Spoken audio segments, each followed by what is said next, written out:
Parliament సమావేశాల్లో nation first అనే భావన వినిపించాలన్నారు జనసేన అధ్యక్షుడు ఉప ముఖ్యమంత్రి పవన్ కళ్యాణ్. తన పార్టీ ఎంపీలతో ఆయన సమావేశమయ్యారు. రాష్ట్ర ప్రయోజనాల సాధనకు ప్రతి అవకాశాన్ని వినియోగించుకోవాలని సూచించారు. పార్లమెంటు వర్షాకాల సమావేశాల్లో అనుసరించాల్సిన వ్యూహంపై దిశానిర్దేశం చేశారు పవన్.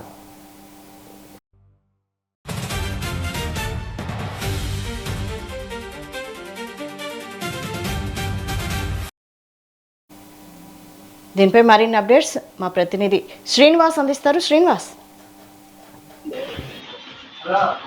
వైశాలి, జనసేన పార్టీ అధినేత పవన్ కళ్యాణ్ నిన్న హైదరాబాద్ లో జనసేన పార్టీ పార్లమెంటరీ నేతలతోటి ప్రత్యేకంగా భేటీ కావడం జరిగింది. జనసేన ఎంపీలకు రానున్న పార్లమెంట్ సమావేశాలలో ఏ విధంగా వ్యవహరించాలనే దాని స్పష్టంగా మాట్లాడటం జరిగింది. నేషన్ ఫస్ట్ అనే స్ఫూర్తితోటి పార్లమెంట్ వ్యూహాలపై సిద్ధం చేయాలంటూ కూడా స్పష్టం చేయడం జరిగింది. జనసేన ఎంపీలకు పవన్ కళ్యాణ్ దిశా నిర్దేశం చేయడం జరిగింది. పార్లమెంట్ సమావేశాలలో బిల్లుల్లో ఎటువంటి విధానాలు వ్యవహరించాలి, ఏ విధంగా ముందుకెళ్ళాలి అనే విషయంపై కూడా చర్చించడం జరిగింది. అంటే ముఖ్యంగా చూసినట్టు ముంబై నుంచి వైద్యం వచ్చిన తర్వాత ఆ ఎంపీలతోటి మొదటిసారి భేటీ కావడం, అంటే పార్లమెంట్ సమావేశాల ముందు సమయం కావడంతో హైదరాబాద్ లోనే తన నివాసంలో ప్రత్యేకంగా భేటీ అయి మాట్లాడినటువంటి పరిస్థితి కూడా ఉండడం జరిగింది. అయితే ప్రధాన చూసినట్లయితే కనుక పవన్ కళ్యాణ్ ఈ ఎంపీలతో మాట్లాడేటప్పుడు చాలా స్పష్టంగా కూడా నేషన్ ఫస్ట్, అంటే దేశ స్ఫూర్తిని ముందుకు తీసుకెళ్లానే రాష్ట్ర ప్రయోజనాలు ఉండే విధంగా మనం వ్యవహరించాలి అనే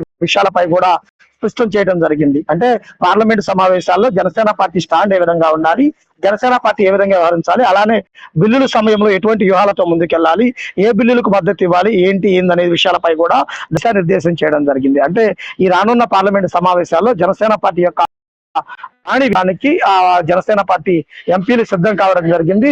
వాళ్ళు ఎటువంటి విధి విధానాలు అవలంబించాలనే వాటిపై కూడా క్లారిటీ ఇచ్చినటువంటి పరిస్థితి. అంటే రానున్న పార్లమెంట్ సమావేశాల్లో జనసేన పార్టీ ఎంపీలు ఎన్డీఏ నేపథ్యంలో ఎన్డీఏకి ఎటువంటి మద్దతు ఇస్తారు, ఏ విధంగా ముందుకెళ్తారనే విషయాలపై చర్చించి ఒక నిర్ణయం తీసుకొని స్పష్టం చేయడం జరిగింది. అలానే రాష్ట్ర ప్రయోజనాలు కాపాడే విధంగా, రాష్ట్రానికి నిధులు వచ్చే విధంగా ఇటు విధంగా మాట్లాడాలి, ఏం చేయాలి అనేది కూడా స్పష్టం చేసిన పరిస్థితి అయితే కనుక కొనసాగుతుంది.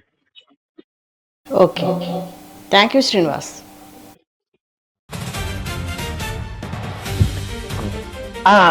పవన్ కళ్యాణ్